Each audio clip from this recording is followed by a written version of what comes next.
Leone. I'm the Divisional Dean of the Center for Global Affairs.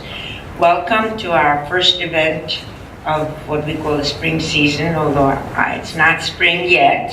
The event is co-sponsored by the Overseas Press Club of America. Newsmakers' Perspectives on Global Media is a conversation which we've now had, I think we're into our third semester, between our terrific interlocutor who's sitting over there and is a good friend, Alexis Gelber, and her guest, Paul Moakley, who's Deputy Director of Photography, Time Magazine. And the discussion tonight will be about how the media has covered Ebola and the crisis that it's been. But before introducing tonight's program, a few words. I always have to have a little bit of propaganda about our Center for Global Affairs, and you all know that. A preview, which is our little brochure, will arrive tomorrow, I've been promised. You'll be getting it in the mail shortly, and you will also be getting a barrage of emails announcing events. But preview describes not just events, but there are stories there about our students, our graduate students and what they're doing, about faculty. It's become a real magazine, so please read it from cover to cover. Classes are on. Graduate classes have begun. We have a healthy incoming class this spring, and the continuing ed classes, another bit of propaganda, begin tomorrow. And there's a printout on the side table there, a fascinating array of courses, and you still have time to register. We have projects in Iraqi Kurdistan.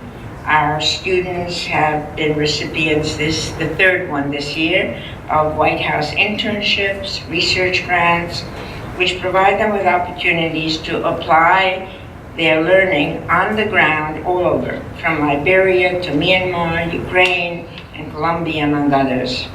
I just returned from a global field intensive with 14 graduate students. I was not the faculty director, from Bolivia, where we focused on sustainable development and walked at altitudes of 13 to 15,000 feet, 13 to 15 kilometers some days, and I had great support in back and in front as we were walking up. But anyway, we also have intensive programs to Prague, Cuba, Tanzania, the UN in Geneva, The Hague in Yugoslavia, former Yugoslavia, Berlin, and Vietnam are all next. All this is to show you that we practice what we preach. The classroom is one thing, the field experience is another. Those of you who attended last year's conversation between Alexis and newsmakers know that she manages to bring us perspectives and insights from non-traditional sources. Last year we heard about the future of business in China, Middle East coverage in the media, immigration from the perspective of someone who walked the 3,000-mile border between Mexico and the US, and the lightning rise of the Islamic State.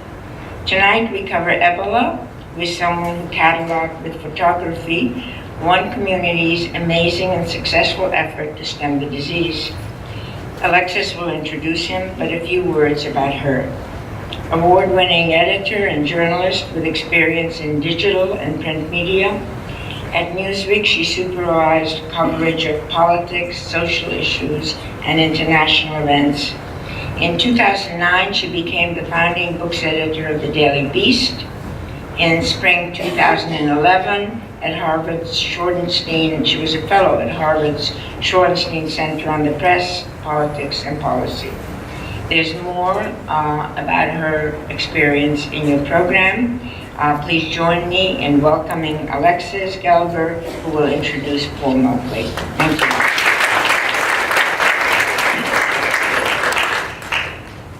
Thanks so much for coming to get this microphone out.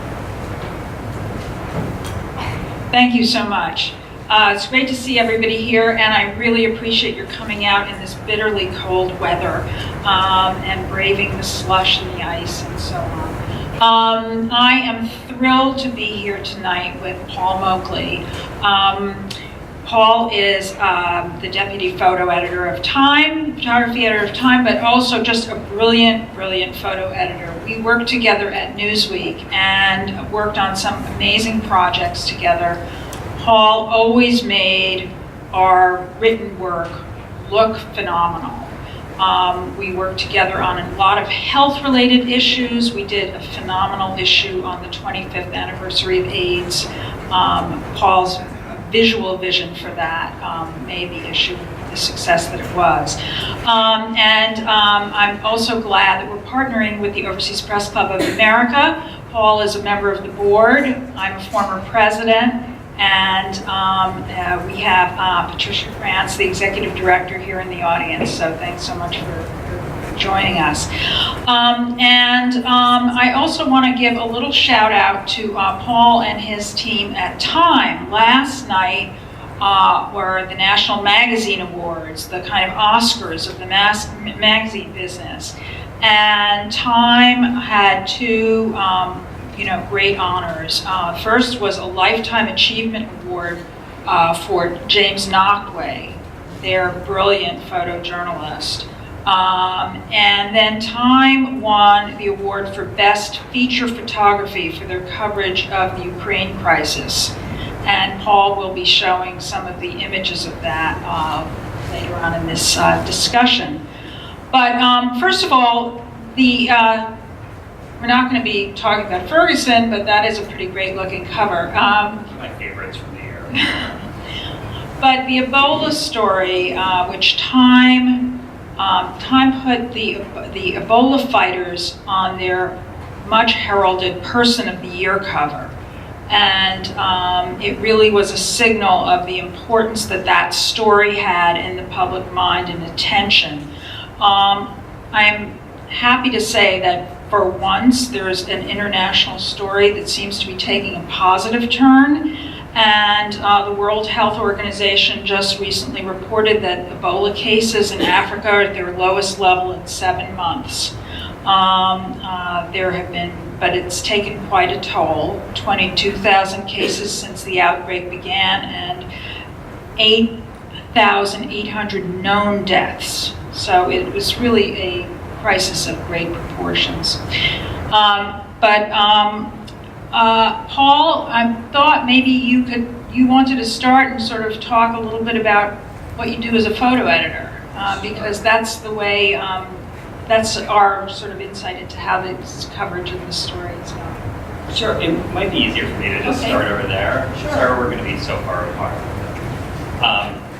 Since I'm a photo editor, I always want to show a ton of pictures, so hopefully we have time tonight for all of them. But at Time, I work mostly covering national news and domestic politics, but one of my big passions is are covering health stories. And it really began when I was at Newsweek working on that 25th anniversary of AIDS issue. I realized how important it could be to just to work on an issue like that just really is so in-depth and dedicated to really looking back at such a long, rich history of people fighting the disease and just down on the ground with people who were struggling 25 years later.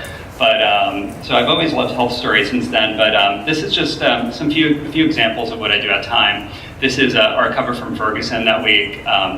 A picture by Scott Olson from Getty Images. It was just an image off the wires, but it just really captured how just intense it was right at that moment in that week. And it was a cover that a lot of readers really responded to. It was really popular. I think it really captured the sentiment of what everyone was feeling at that moment. Through here and see the computer. Having some technical problems.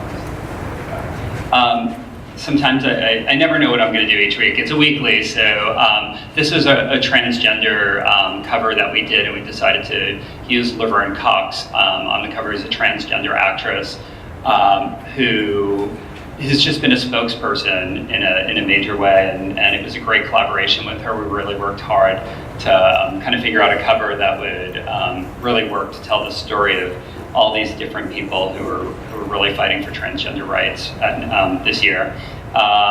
This is a great photograph from a recent essay by James Nachtwey covering the crisis, the refugee crisis in Rohingya, and just a very powerful image. Another man who's very passionate about healthcare issues and human rights.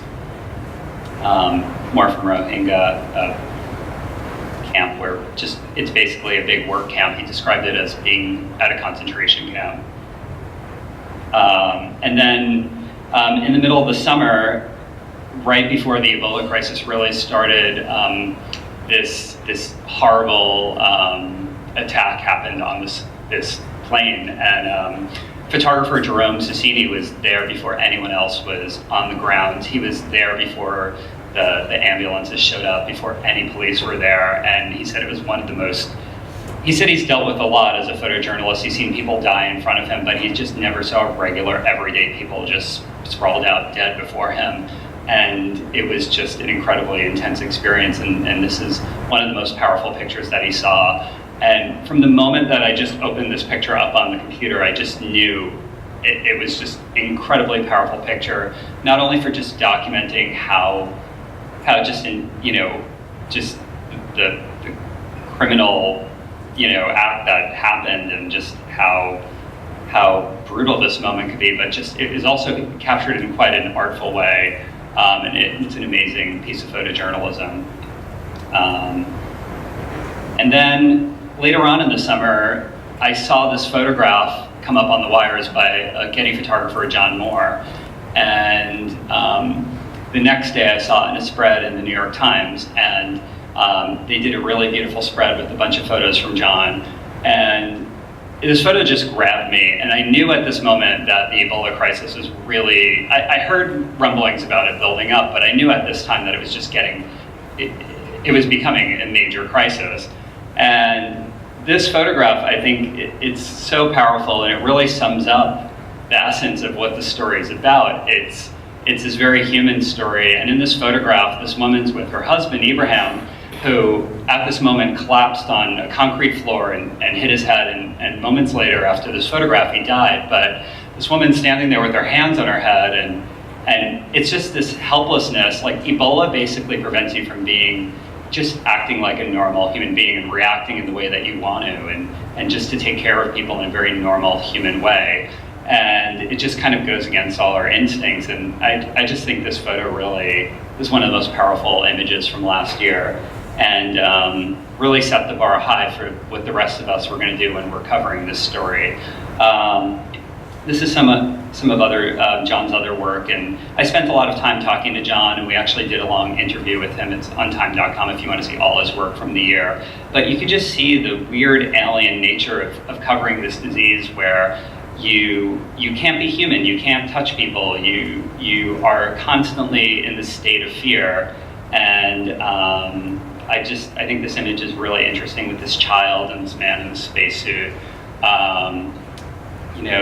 Horrible incidents where your loved one dies, and basically men in spacesuits have to come into your home and spray everything down with a chlorine solution and remove the body, and there's no funeral, and there's no chance to mourn and say goodbye like you would want to.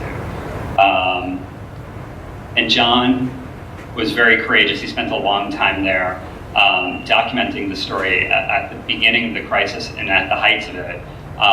This is a great image, I think, just because it really captures the crisis at a point where people couldn't even get into hospitals. I was in this parking lot when I was in Liberia, and at that time, it was just a regular parking lot, but when John was there, people were literally dying on these rocks and in this temporary MSF hospital that was just a field hospital, and there was no room for anyone in beds.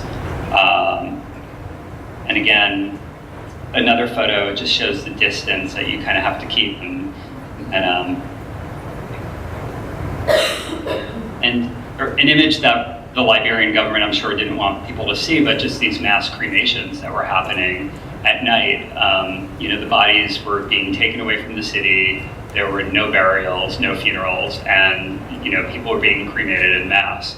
And just very horrible, sad situation that was happening. And this is mostly in August and September of this past year.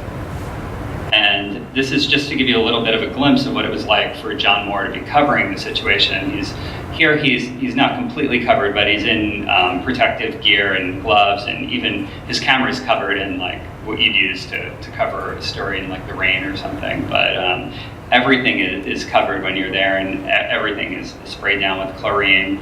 And especially when you're dealing with people, when you're having direct contact with sick people and you're in the room with people who are ill. And then, so basically just as a photo editor, of course I wanted to cover this story, but it was just, we didn't really know how to deal with it. It was kind of, it's a very unusual story. There are plenty of stories where there are bullets going off and bombs going off, and we know how to deal with those, and we know how photojournalists work around those situations. But with this story of a contagious disease, we didn't really know how to put someone in there right away, and we were very cautious about it. And it was also a story, I think, that people didn't know if it was going to go away quickly, and how much are we going to like be covering it. And so we were kind of covering from the wires. And so at this point, as a photo editor, I don't know if anyone here is interested in photo editing or photography, but I basically just start keeping a record of every photographer who goes into the country, every picture that's made. That's what all these folders are. And I basically just start getting in touch with photographers and really learning from the people that are on the ground. And that's how I begin, my research, besides reading stories that are happening in papers and following the coverage. But I really just want to talk to people on the ground and see what they're doing. And I was talking to photographers who were really young, who went there with no protective gear, who just jumped into it, covered it, thank God they're okay. But there were journalists who weren't as lucky. And in particular, there was a cameraman from NBC who got sick, and actually too fast. But he, at that point, we really decided, like, oh my God, we can't cover this story. No one's sending anyone in, and we can't send a photographer. We don't know what to do at this point. Insurance won't cover anyone to go there, and it became a real problem. But the first thing that we started to do is when we started to really worry about Ebola coming to the US, and it just like created a complete panic. It was kind of ridiculous, the amount of panic that you were kind of getting in the news. And we started to prepare a really big story, and we went down to the CDC, and we had Spencer Lull, this really wonderful, incredible science photographer. He was going to go down to the CDC and shoot the hospital and where the first patients, the first American patients, Brantly, and I forgot the other nurse who was coming to Emory to be treated. And so Spencer goes down there and shoots this great story, and Robin Williams dies and ends up on the cover. So the Ebola coverage kind of shifts inside. But this is the first story that we ended up doing, and it was really less of a look at what was happening in Liberia and this enormous crisis that's happening overseas, but kind of looking at what could happen in this disease. Like, how could this disease spread? Is it, what's the probability, and how can we prevent a disease like this from spreading even further?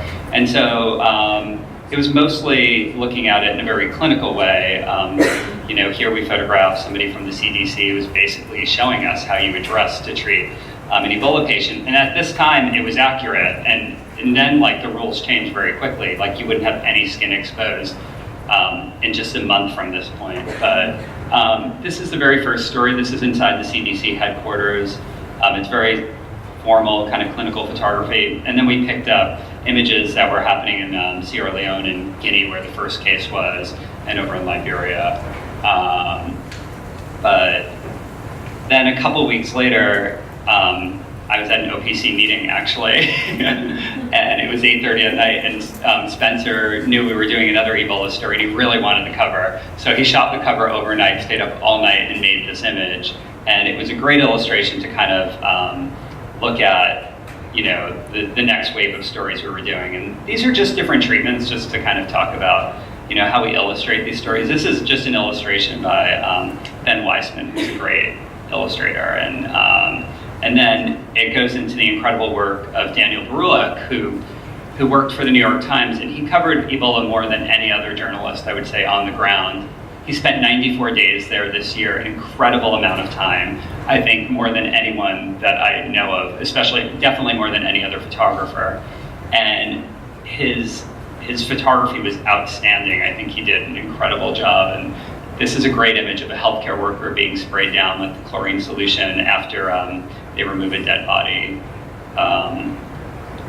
And this is an image of someone who just recently passed, and relatives by, and you see the same stories over and over again, and it's just, again, a person whose father was just taken away and is just reacting to the situation. But Daniel just made these images that were very much in the moment and really conveyed the tragedy as it was unfolding. And you just saw these stories and images each day in the New York Times, and they were doing a wonderful job reporting it out and showing it to the world.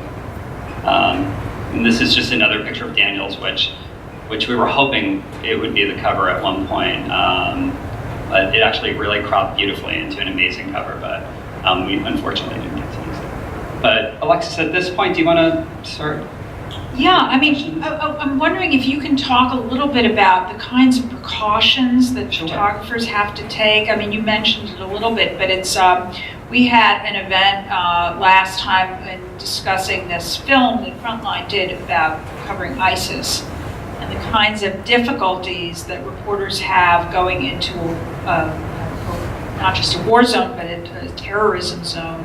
But this is a kind of health terrorism, and how do you prepare? How did you kind of deal with that? You were there yourself in Liberia. Yeah, well, that's what I can move right into that.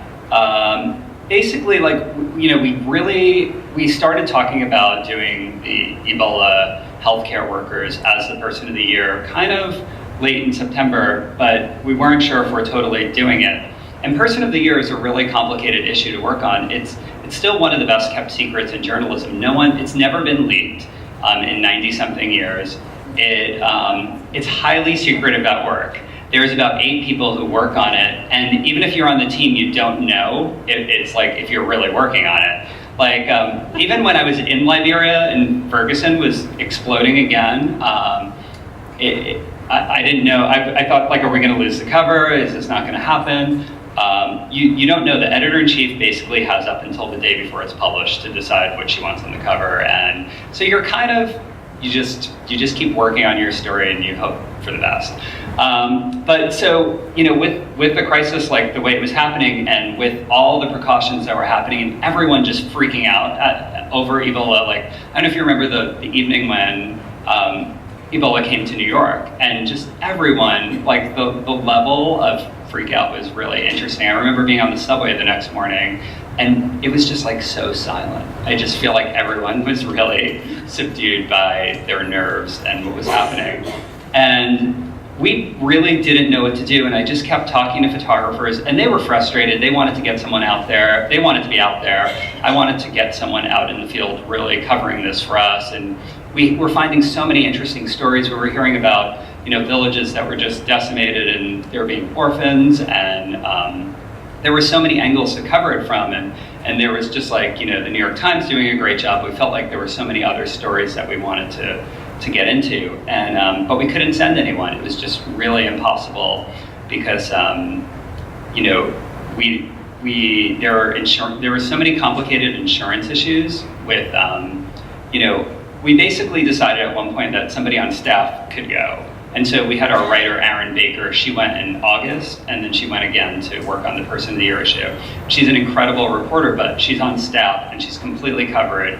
But then even if you're on staff, and say you do get sick, and in a case with something like Ebola, you could get Ebola, survive, but there are a lot of lasting side effects that people don't really talk about with Ebola. When we interviewed different doctors, they have memory issues, vision problems. We didn't know how we could actually support someone who basically gets sick, say they can't work again, and it's a huge responsibility to take on as an organization, and just as a human being to put someone in that situation is really scary. And so we just kept on trying to figure it out. And the plan was basically we were going to just pick up photography. And I was following all the photographers, and this was a photographer who was working for NPR. And as we decided on our subjects, we were looking for these really incredible, heroic healthcare workers who had great stories. And we wanted to make them the person of the year, and we wanted each of them to kind of have a variety of different stories to tell the story from this real multifaceted angle. And so this is a young nurse who's only like 21 years old. Her name's Salome, and she contracted Ebola. Her parents died. Most of her family died, actually. Her parents were doctors, and she was a young nurse. And she survives and decides to work at MSF and help people. She's there to like comfort people and work with babies and get people through the disease, and basically to encourage people to keep drinking liquids and taking care of themselves as they're going through it. And it's incredibly powerful to just hear these stories of all these different people, but we still couldn't shoot them, and it was really disappointing, and we couldn't sit down and do videos and things like that. So one of the plans also was to have Erin, who's a reporter, to also go through video training.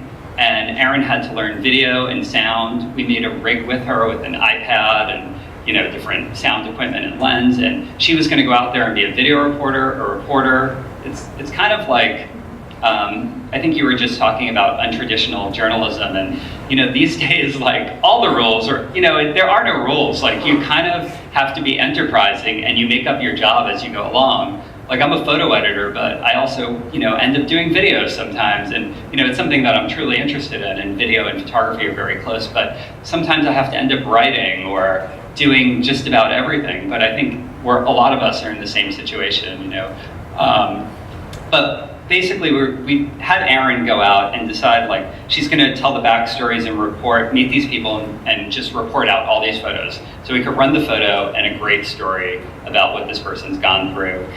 And that was the plan. It was going to just be all pickup photography. And I don't know if anyone's had any experience working at a magazine or interning at a magazine or a newspaper, but like, it's kind of like, there's this feeling like sometimes you do, not to be greedy, but like you want your own pictures, you want your own reporting, you want like the stories, you want to do them the way that, like, you want to do them justice in the way that you kind of see fit. And with this, we just kept on pushing and trying to figure out ways to do it. And eventually, we kind of figured out that, and it changed minute by minute. It's like, we were worried about the quarantine. That was a huge issue. If you hire someone, you also have to do a 21-day quarantine. And besides paying for an assignment these days when resources are pretty limited, how can we cover a 21-day quarantine? Could we guarantee that the person would do the quarantine and be safe? And so there are a lot of issues there. So you have to work with somebody that you really know and trust. And we kind of started to think that if we found somebody who had no issues with health insurance, it would be a great idea. And so we were looking to a lot of European photographers, and because they've just socialized medicine and healthcare is not an issue. So we saw, also another thing is we wanted to just try to do something really different. We were thinking about a portrait photographer, and we called a few people. But the person who just had the best reaction to the story on the phone was Jackie Nickerson, who's a really wonderful English portrait photographer who basically does very beautiful images, documentary images of real people. And she also happened to live in Africa for about 6 years, and a lot of her work was about Africa and showing a positive image of the country. And I'm just going to show you a little bit of her work. This is, when I first saw her imagery, I was at Newsweek and I saw this book, Faith. And it was a documentary about priests and nuns and convents and seminaries around the world. And so I saw these pictures, and I just thought, as a photo editor, she would be the perfect person for an assignment I had, which was to shoot Julie Andrews and Sound of Music. And it turned out to be a really beautiful portrait session. Just imagine Julie Andrews. And then last year, Jackie did this work called Terrain, where she photographed African workers from farms in about 5 different countries. And it was just another thing about, like, when thinking about her, somebody who was really comfortable working there, who knew the lay of the land, who could just, I found out also that she worked alone. She never worked with any assistants or fixers. And I thought she's pretty intrepid, and sending someone like that into an area where there's a disease, I just felt really comfortable with her. So these are her pictures, which I think are really interesting, and they're conceptualized in a really smart way, looking at workers. And if we were doing healthcare workers and the environments around them, I thought she would do a really interesting job. And there's also like this heroic quality in her pictures that I thought was really beautiful, and that was kind of the spirit we wanted to get. But that was just kind of the beginning of like solving the problem of getting someone there. When we're doing an assignment like this, it's not only are there issues with just insurance, there are issues with security in any sort of situation. Not particularly this story, but there could be stories where you just want to like make sure a hostage situation could happen if you're sending someone to a war zone, and so we actually have this very intense security plan that we kind of develop with photographers and journalists to help them if something like that does arise. And then you get into the process of getting just visas, and we had less than 24 hours. We found out on Thursday night. We got the approval from the company to go, and we were leaving on Sunday, so we only had Friday to get a visa. So it was really just a crapshoot. Like, we were going to just show up at the consulate and ask for visas, and hopefully they would give them to us. But luckily I got there and no one was there, and the woman asked me if I was a journalist, and they told me not to say I was a journalist, but then I got really nervous and said I was. And I was like, am I going to get the visa? And she was like, yes, you're going to get the visa. Just come back in 2 hours and you're fine. And Jackie was in Paris, and she didn't even have all of her documents, and her husband basically begged and just talked about how important the story was at that time. And the French government was nice enough to give her a visa, even though she lives in England, and it was very complicated. Then you just get into the process of, with this story, there were so many medical requirements besides vaccinations, malaria medication, yellow fever, all those things. I just make sure I know the photographer's medical history. I have their insurance information. I have their emergency contacts. I do this for somebody going to a war zone too.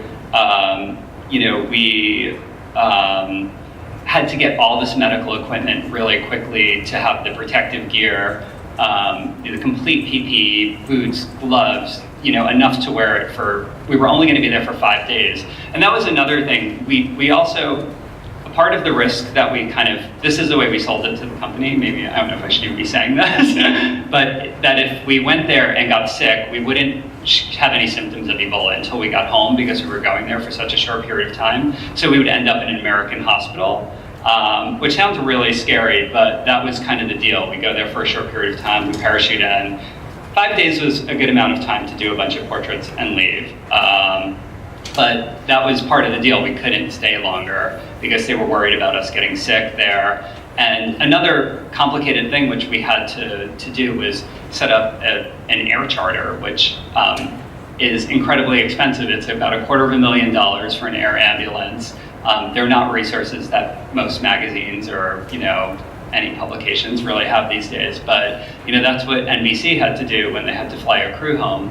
And you have to coordinate with the State Department. Besides that, I spoke to experts at the Associated Press, at Getty Images, at the New York Times, to tropical disease experts. And they're just, you do all this back work to produce a photo shoot like this, or to make sure a photojournalist is safe on the ground. And this is just like the beginning of a call sheet, which usually my call sheets are like 1 page long. It's like, go here, take the picture, take it on another background, come back, make sure I get the pictures in 2 days. This was like a 10-page call sheet that just like went on forever. And I don't know why the PDF opened up, sorry about that.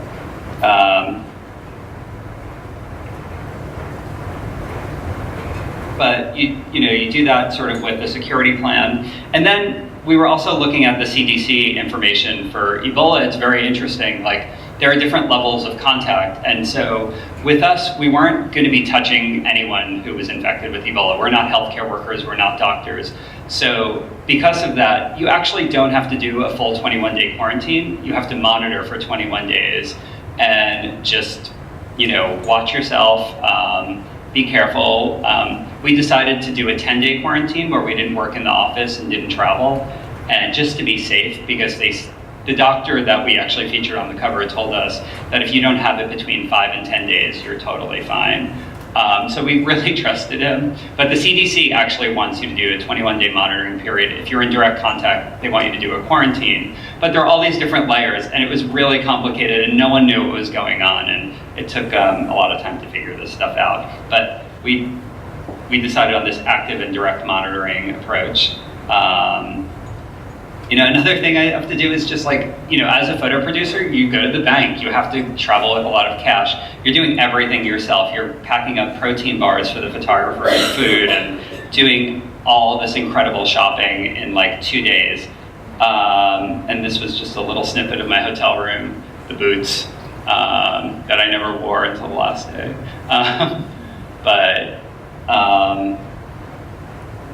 And then another thing that we did while we were covering this was we had this big emergency contact list of my editor-in-chief, the international editor, my brother, my partner, who were the only 2 people in my life that knew that I was going, because it's still a secret issue, and I didn't want to tell my family that I was going to Liberia, because I don't need to put my mom through that. But we had this huge contact list, and basically we sent them our temperature twice a day, let them know we're okay. If we didn't send it right on time, we'd start getting phone calls and people freaking out. So that was what other news agencies were doing too. At the New York Times, Daniel Barulik was sending in his temperature and his information twice a day. If somebody's in a war zone, I do the same thing. I expect somebody to check in with me. Even if it's a text message, I just want to know people are alive, they're okay. And then this is the Ebola care kit that you're handed when you get off the airplane, and the symptoms to watch out for, which these illustrations like this, and even worse, are just all over Liberia. You can't walk down the street and you see these huge murals painted on, imagine on Broadway on the sides of buildings. They're just, the awareness is, in Monrovia is particularly high, and you can't escape it while you're there. And then this was my log of when I came home and I was checking my temperature, and it's the strange stuff you have to do. And then this is just the beginning of the photo shoot. Basically, this is our writer, Aaron Baker, who's actually being really nice here and holding the umbrella for Jackie Nickerson. And Salome was one of the subjects we photographed at an MSF camp. And my job while I'm there is to make sure that we're getting a great image for the cover, and kind of seeing backgrounds and places that can work, and just trying enough things, and just getting the spirit of the picture to feel right. It's just Aaron working at Dr. Jerry Brown's Elwa Hospital. And we were also there making videos of different people. This is us interviewing Ella Watson of MSF, who was probably one of the people who was on the ground the longest in terms of healthcare workers, who was there from the very beginning of the epidemic in March. And then, we're just transmitting pictures and camera phone pictures and just showing how things are going to get the issue going, and to make sure the cover art director and everyone is getting everything into place as we're working. And it's just, you're kind of managing a lot of communication back and forth. And luckily Liberia, in Monrovia in particular, isn't a hard place to kind of navigate. Everyone speaks English. It's one of the poorest places in the world. There's an 80% unemployment rate, but you can find Wi-Fi and your phone will work there, and so it's not very hard to manage in terms of reporting. And so this is the photography sort of before it sort of ends up in the issue. This is an image of Salome, a nurse at a WHO camp. And one of the great things about this issue was we were photographing normal people who just wanted to help. These were people that didn't have to. A lot of these people were training on the spot. A lot of these people were nurse trainees, and they just wanted. It was this amazing spirit there on the ground. When we were there, every hospital bed was pretty much full, and there were no other journalists around. It was the week of Thanksgiving. No one was there, and it just felt like the right place to be. It was you were hearing all these stories firsthand, and it's people really wanted to talk about it. They really wanted to make sure that the attention was still on it.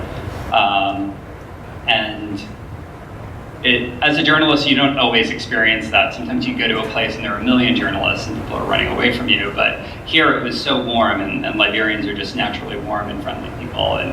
And we had a great experience making this, and everyone helped. This is Katie Myler with a young girl who's orphaned from Ebola.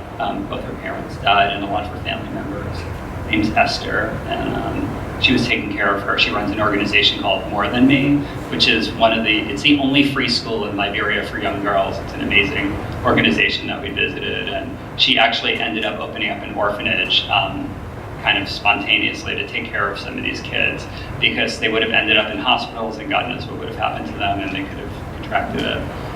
And then this is Dr. Jerry Brown, who we ended up putting on the cover, who is just this incredible man who is really, one of 2 Liberian doctors working on the ground in the entire country. And he was running in like OBGYN, obstetrics facility, and an Ebola hospital at the same time, working really long hours and just worried that he was going to make a mistake. And the man was so meticulous.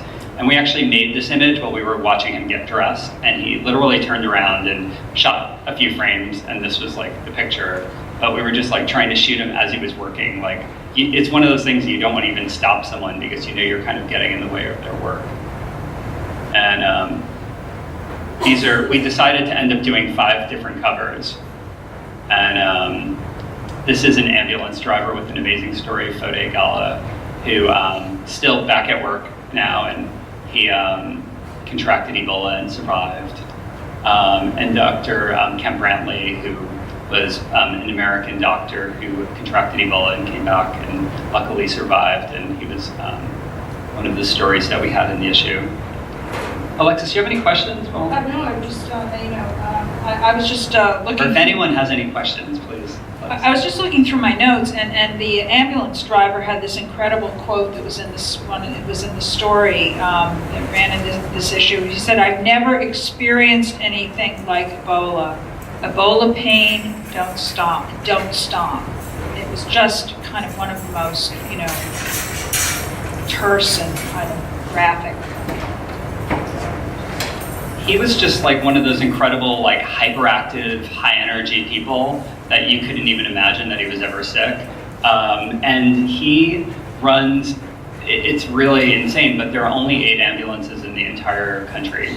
And he takes all the phone calls for them. And so as we were interviewing them, he's answering his cell phone and just like making sure a kid who got bit by a dog is getting picked up, and just doing all these crazy things. And he's, it's really, it's just great that this issue became this story about all these very real people who just, aren't famous in any way. They're not, I do so many stories about politicians, and not to like, there are good and bad politicians out there, but this was such a positive story.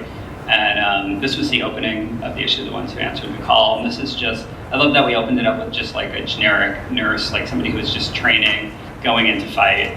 And literally this person just got dressed, and then they go right behind this fence, and there are patients back there, and they're just taking care of people. And it's funny you mentioned the word politics, because it makes me think of the WNYC article, interview with Dr. Craig Spencer, and he was talking about how one of the downsides of this whole crisis is how it's become politicized. I just want to get your thoughts on that. Yeah, it's not something like, it was just something during the midterm elections that you couldn't help but notice. Ebola became a political issue, and it's really unfortunate that people were using it to like almost campaign, like how much they were standing up to Ebola at that time, and how, sort of how loud they could kind of be about like fighting Ebola, or whether they were like, trying to quarantine a healthcare worker. It was really hurting the situation, and in terms of foreign healthcare workers, especially American healthcare workers who wanted to volunteer and go back and forth.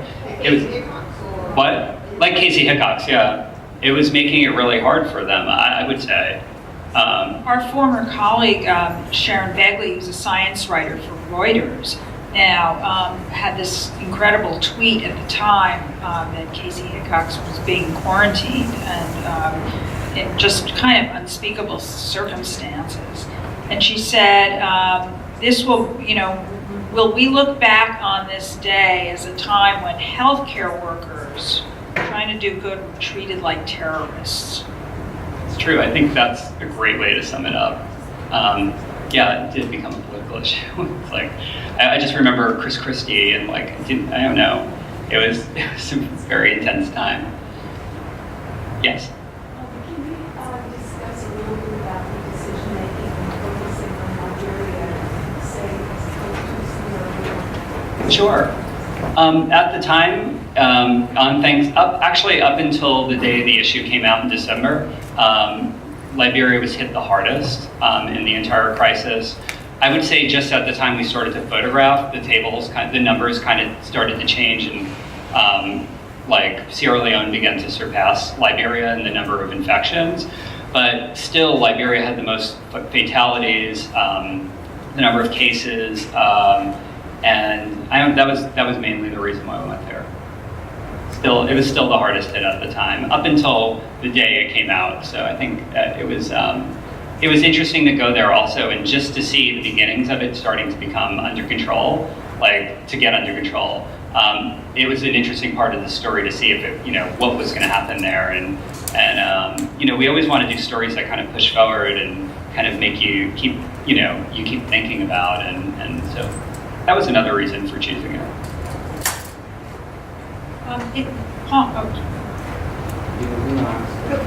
Please wait for the microphones to come around.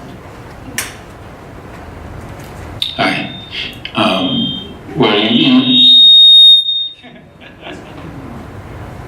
Just hold it further away from you.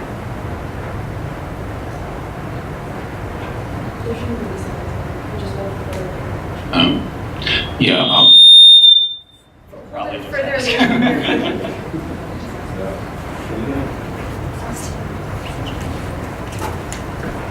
I could hear you from here, probably. If you want to try using this one, just hold it about at this distance. Just something added to the question the lady just asked. You said that at the time you decided to go to Liberia, the situation over there was kind of overwhelming, and I mean, there seemed to be a need for urgent action. Later on, things changed in Sierra Leone, and I mean, well, at least for a brief period, there were more, you know, casualties over there than there were in Liberia or Guinea. Although the final count, you know, put Sierra Leone at, you know, at a lower level than it did Liberia and Guinea. So could you sort of throw some light on the fact that the emphasis was still on Liberia, you know, even after the change? Well, I mean, why? time it wasn't. It was just starting to shift at that time. I would say right after this issue came out, then the attention really started to be focused on Sierra Leone, and people really, I think at that time they realized it needed a lot more attention than it was getting, because it was really out of control. And you know, right now, I think only in the last couple of weeks we're really starting to hear about cases going down. Especially Liberia is doing, thank God. You know, I think most of the field hospitals are down, and I think there are maybe only 1 or 2 cases in the whole country. But Sierra Leone is also a bit more under control, but there's still an epidemic there, and you know, it's definitely not something that the world, you know, it still needs a lot of attention. And not sure. Does that answer your question? Yeah, in a sense. Well, I was just thinking in terms of, I mean, the period after, you know, because the initial decision to go to Liberia was based on the fact that, well, I mean, the whole thing was more of a stultifying, you know, was having a stultifying, a paralyzing effect on, you know, the population and all that in Liberia. But later on, things changed. I mean, albeit for a brief period, you know, in terms of the intensity of the whole thing in Sierra Leone. But I mean, there wasn't a noticeable switch, you know, in terms of the attention on whatever was being done in Sierra Leone. So I was just wondering if you could throw some light on that, you know, why the decision to, I mean, for the whole period to concentrate on Liberia? Yeah, I just think like the main decision was that it was being hit the hardest at the time, and it's kind of that was the reason why we wanted to go there. And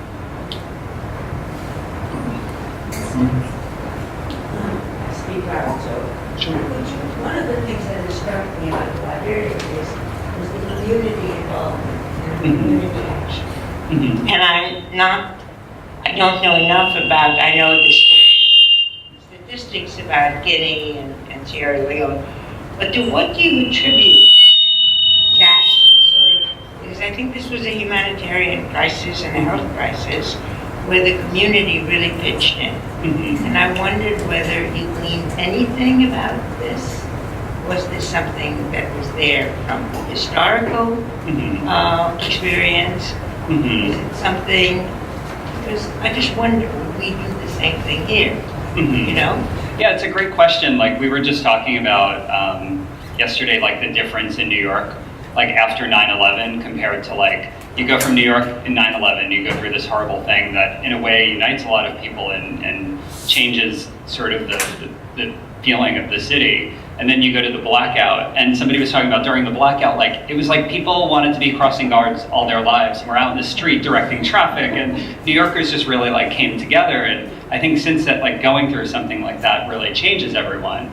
And I don't know what it is about Liberia. I don't think I can answer that really well, but it's just, I have to say, like the culture is just very warm. Like it's the kind of place where, as a foreigner, I just walk down the street in the morning with a big camera around my neck, and everyone walks out of their house and says hello, and it's friendly, and it's the kind of place where everyone wants to come up and shake your hand or give you a hug, but like you couldn't at that time. And I think the fear and everything that was happening there really motivated a lot of people to help. But at the same time, there was a huge stigma outside of Monrovia and inside of Monrovia. It depended where you live, but like the stigma was so bad. Like people did not want to believe that the disease was real, and people had all sorts of theories about how the disease was spreading. When we were there and we were actually just waiting for Ella Watson to photograph her, she was talking to someone on the phone who was at a funeral where, one of the traditions there is to wash a body at a funeral, and people believe in a lot of, this different, thoughts about spirituality, but one of the traditions is to drink the water from cleansing the body. And she got a phone call that 64 or 70 people just all drank the water from a funeral of somebody who died of Ebola. And at that point, everyone's infected, all 70 people, and who knows how much they're going to pass it on. But it gives you a little bit of a sense of like how big that gap is between people who kind of get it and want to help, and then the rest of the population who really doesn't understand what's happening at that point and needs education and outreach and things like that. But I don't, that's my sense just from being there and meeting people, but I couldn't totally answer that. But there was so much like, there were a lot of people working in the government who were just on the ground doing great community outreach. But somebody like Katie Myler, who runs this orphanage, was doing this really interesting thing where instead of going into these communities with like Ebola shirts and the spacesuits on, she made these like shirts that said, "I love West Point," which is the biggest slum in Liberia. And instead she had all her workers doing outreach wear those shirts, and they didn't look like scary Ebola, like spacesuit people.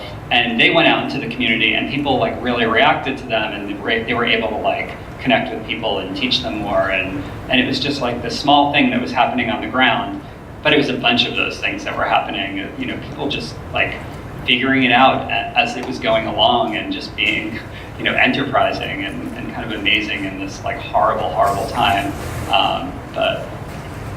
And I think that, according to, the New York Times story this week that was on the front page really talked about precisely what you're talking about, Paul, as being the reason that the numbers of cases have been receding, is that it's community efforts, it's changes in public behavior around public health issues that was so constructive, and that the entire community did participate in these efforts. Mm-hmm. Yeah, I would definitely say that there was something I really witnessed and noticed when I was out there. Any other questions or? I'm wondering if you think that in the West, especially, if there's Ebola fatigue, reading too much about Ebola, and can you hear me? Yeah, I can hear you. And also in country, particularly Liberia, probably speaks that best. Like, is there too much of the same repetitive Ebola education and news coverage? And what do you think it takes to kind of break through and penetrate that really? I think as a journalist, wouldn't you say like any story you can get fatigued from? It's like, I don't even want to bring up the football story that was happening over the last couple of weeks, but like, there's fatigue with anything, and you just like have to be, you have to find new ways of telling the story if you really like think it's worth concentrating on. Sometimes it's like I know as a journalist, I've hit those moments where I'm completely at a loss. I'm like, I don't know how to do anything new with this story, and you just have to like spend time with your colleagues and complain about it, and somebody will come up with a good idea. It's like, or you just, I think diving into research, or you just have to inspire yourself in some way to think about it in a fresh way and keep it going. But there's always another way to cover any story. I feel that way, and I don't know. I also think that this is a time where people respond very much to personal stories. Mm-hmm. And I think that's one of the things that's so powerful about the photography in your coverage. Is it's so personal. You get to know the people, you hear their voices. The stories that ran with this package were also terrific. Thank you. And Nancy Gibbs herself, the editor of the magazine, who's a wonderful writer, just wrote a very, very touching intro to the whole package. And I think that to connect it to something so personal, I think that's the thing that gives it its power. And I think people don't really tire of that. But I think it's a really interesting question, because I also think in a case where people often accuse the media of hyping stories, I think in this case, the media attention on this story, and I'm not in any way acting in favor of the kind of hysteria. I think there was a great line in the story about how after Thomas Eric Duncan's death in Dallas, the writer said it was like the road to full freak out. But emphasizing the sort of human toll in Africa and the suffering, I think motivated people to contribute to MSF, Doctors Without Borders, to other organizations that were doing, public health work in Africa, dealing with orphans. And so I think that it had a very positive effect.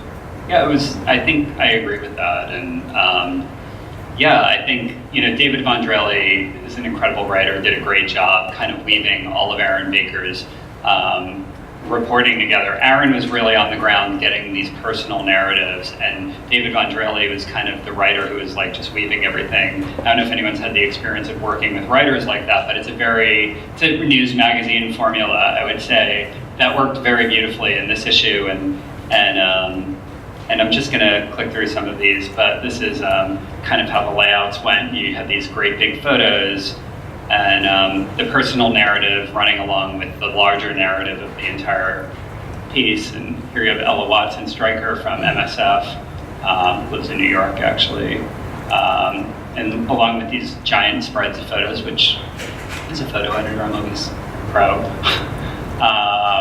Really brings to life, just how uncomfortable it must have been to be those healthcare workers, to have to wear all that stuff in the heat. Yeah, you only last about 20 minutes in those suits before you pass out. It is very humid there, and it's like 98 degrees, and you're putting on all this plastic, and then you're going inside a plastic tent. And so you're in double plastic. And I was just there. I have to say, I didn't wear PPE at all when I was there. I was a lot less freaked out when I was there. But because I was never going near sick people or touching them, I didn't have to wear anything. I just wore boots, long sleeve shirts. I had a moment where my sleeves were rolled up, and a bunch of burial team guys got really excited that we showed up, and it was my first 10 minutes of being on the ground in Liberia, and like somebody grabbed me, and the fixer and the writer got really nervous, and they like pulled me aside, and they were like washing me down with chlorine, and I'm like, oh my God, this is gonna be crazy. This is like my first 10 minutes here. And you know, it's like, I've never been to Africa before. I don't usually do this kind of thing. I'm usually in a room with like a politician, like, you know, Mitt Romney or, you know, Obama. It's like very different. It's controlled and freaky in a different way. But like this was a whole different level. But you know, it was really incredibly hard for all these workers. And I just want to say, we did look at the story globally. There's another photographer who worked in the issue, his incredible portrait photographer, Brian Shootmat, who went around Europe and the United States photographing different subjects. These were the burial team guys who I met in my first hours when I was there. And this is just, it was just like, you knew you were on the right trail when you met these guys. Like, these guys were just asked to do this job. They really didn't have a choice. And they really, the second man from the left, Morris, I'll never forget, just had such pride in what he picked up the very first body from the, you know, the epidemic that, you know, in Monrovia, and just had an incredible story working from March until November, just picking up dead bodies every day. And it was something that we witnessed while we were there. You just, you know, I filmed this truck. It was just the daily pickup at Jerry Brown's hospital of bodies being piled into a pickup truck. And you saw these workers afterward, and they would just like, it would take them a long time to decompress. You could see it really weighing on them. And then that's when I really began to start keeping like a very intense journal. And I felt like I had to write a personal story to really kind of go along with these photos. And I think what you said about that is very true. Like, sometimes I'm like, oh, I'm not a writer. Like, you know, I just want to make great photos for the issue. But people do really respond to those stories. And I've been doing that a little bit more and more as I've kind of been working over the years. But these are, you know, some of the great doctors. Dr. Bruce Ribner treated the Brantly at Emory, you know, Dr. Piat, who discovered the Ebola virus, and all these other people that Brian Shootmat photographed. This was Dr. Island, the only other Liberian doctor working on Ebola, who was at this time still recovering from Ebola, completely having a lot of memory vision problems. He was deeply traumatized by going through the experience. And that's another thing that, you know, a story that I really haven't felt like people have gotten into, but the trauma of it, you know, he watched one of his partners die right next to him. The body was in the room with him for the whole day. It's a horrible story, but also an amazing story of his mother who was taking care of him. She made homemade PPE with the gloves to dye her hair, and like was taking care of him in the house, and you know, just, and everywhere you went, you heard these incredible stories. Brantly, just more. These are just nurses that like became nurses during the epidemic and decided to volunteer, and they wanted to help. This guy on the left wanted to become a photographer, and we talked about photography the whole time we were there. And then you have Casey Hickox. This is a beautiful, one of my favorite portraits in the issue by Brian. And then also online, there are a lot of components to this. Like the portrait of Casey Hickox is also filmed and is a video and comes to life. And so when you're reading her story online, she's just kind of standing there on those rocks, and it's this beautiful, like interactive element that just makes it feel a little bit more alive. The nurses from Texas who both became infected and survived with their dog. And then Tom Frieden, who was a bit controversial at different times in the story, but also, you know, one of the leaders here in the U.S. who is working on the story. And then, you know, just getting into like the way these things play out online. This is how it looked when you first got to the homepage of the story. It was great to have all these covers and kind of present them in this way and show all the different faces. And then you scroll down and you go into the videos and photos. And but you know, these days we really think a lot about like social media and how these things are shared and how that all comes together and looks visually. And so it's really important for the photo staff to be working with art directors very closely on those things. And this is just like what the individual stories look like. How it plays out on Instagram. This would flash by all the 5 covers. We did a bunch of different things on Instagram that were kind of fun. Time's been doing a lot of moving covers on Instagram, which have become really popular. And it's a whole other audience to engage with, even if they're not going to the magazine necessarily. They're still aware of the brand and it's in their consciousness, and that's just as important these days, that recognition in a way is being relevant. So social media helps a lot with that.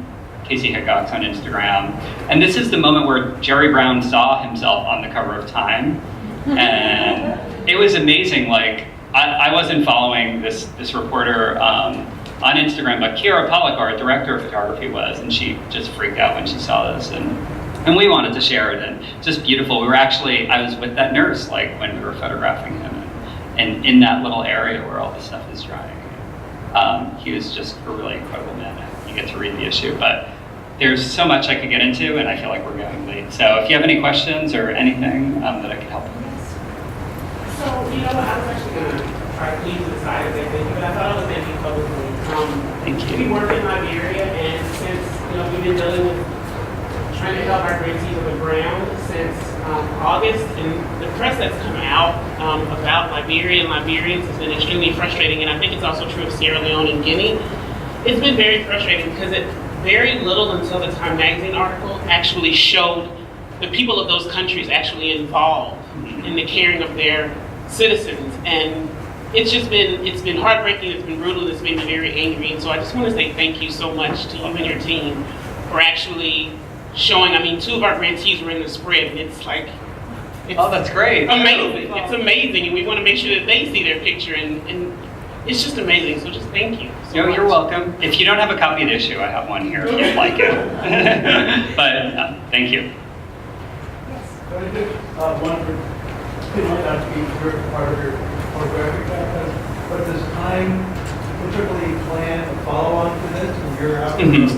Always, yeah. Actually has the impact on the 2 countries, what was learned from this whole thing in the international community, those countries, future needs for the responses to epidemic like this one, and whether or not the world has kind of risen to actually preparing for future epidemics.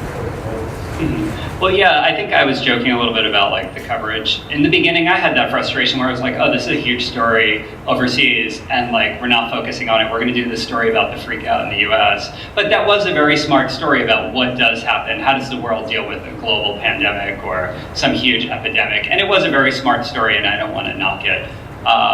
But, we're not necessarily planning the year anniversary yet. Well, in every person of the year, we usually follow up on the last person of the year.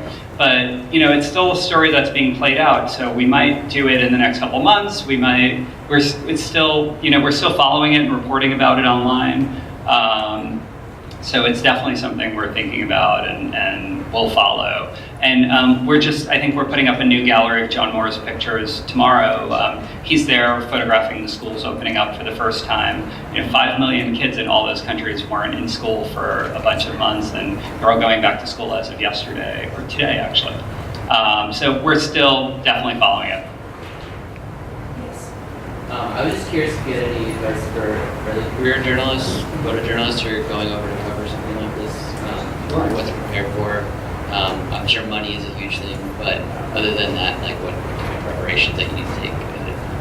Sure, I think just the best thing you could do is a little bit of what I said earlier is just really, these days, through Facebook and social media, you can really get in touch with people and just try to talk to journalists on the ground. There are great organizations that provide a lot of information, like OPC, I know I'm on the board, but there are great articles on there and great resources like Global Parachute through OPC. But online, there's Vulture Club, and there's great Facebook groups that have tons of helpful information. There's a committee to protect journalists. There's so many journalists, or I'm sure you could think of a bunch too, that you should really just stay tuned into and follow. But the most helpful thing for me to do is to talk to about 3 or 4 people who were there on the ground, what it was really like, and just go through it step by step with them. And David First at the New York Times was, I know you can't just call him as a photographer who's starting out, but I'm sure it's probably easier to contact a photographer or another journalist, or try to find someone who's been there, or maybe even an aid worker. There are people at the CDC, at all these NGOs that are helping, that are also really helpful. And I would say it's also really good to think of maybe going with an organization like an NGO or volunteering as a way to get your footing before you just insert yourself into like something dangerous.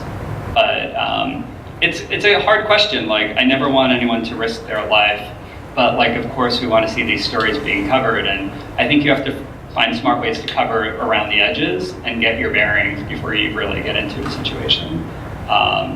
So it's different. It's really different with every story. So just be careful. I don't know how relevant this is to this particular story. I think you're right in saying that this did really well for MSF, for instance.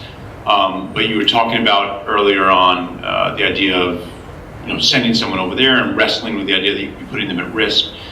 And I'm curious, when you are laying out photos and trying to figure out how to present a story, how much do you weigh the media integrity versus the potential for doing harm? So for instance, if that photograph of the mass cremation, with people knowing that time was embedded with MSF, probably being time, you don't have to worry about that, but could have gotten MSF in trouble. I don't think this is a good example, but as an example. Yeah, that's not how it played out, but... But for instance, in a situation where there was a high-profile abduction that was going on, it was live, and people were posting articles about it or something, where do you sort of weigh the journalistic integrity versus the potentially do harm to a live situation?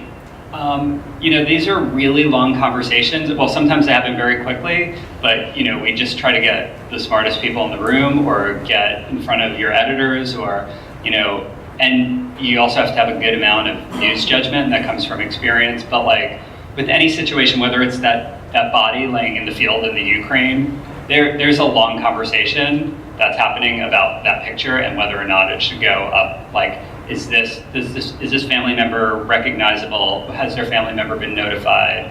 There are so many questions that, like a photo like that, as to a photo from publishing a young photographer's photos from Syria. Like, are we encouraging people to go there and do something really dangerous? Like, these are things that we have to explore on a case-by-case basis, and get to know the journalists on the ground and really question what they're doing. And we just rarely, we never publish a picture that just shows up on the wires or ends up in our email without really investigating how it was made and who it's coming from and the background to it. We do a lot of fact checking, and of course no one's perfect, but we really try to do our best with that kind of thing. And you really, I always want to have the utmost respect for anyone we're portraying, and be really responsible about that. And and I would say I probably push a little bit more for, I think, some of the brutal images that are out there. I think people really, want to see the truth of what's happening in the world, and I don't want to hold it back from them, but I want to do it in a respectful way. So, it's hard to always answer that definitively. It's always case by case. Media sometimes gets a rap for being sensationalistic, but honestly, in the actual practice of, putting out a publication at a serious news organization, what Paul is saying is absolutely right. There's so much discussion that goes into to every decision, every photo, every headline, every story. Yes, the headlines, everything that's around it, and with somebody like Jim Nachtwey, who won this Lifetime Achievement Award last night, who I put as on the highest bar of being one of the heroes of journalism. You watch someone like him work, and you learn so much about he really cares about the way a caption's worded, the way the story's worded. And I know every journalist can't do this, but there is a way to do it, because he does it. But it may take 30 years of your career somewhere, or 40 years, but you do have to question those things and trust the organization you're working for and the place that's putting your work out there. There's a difference between time and putting something. I don't want to knock anyone, but there are other websites that that aren't going to give it the same respect, or do it maybe in a more clickbaity way. And even if it's just clickbait with a good story, it still makes it sensational in a way.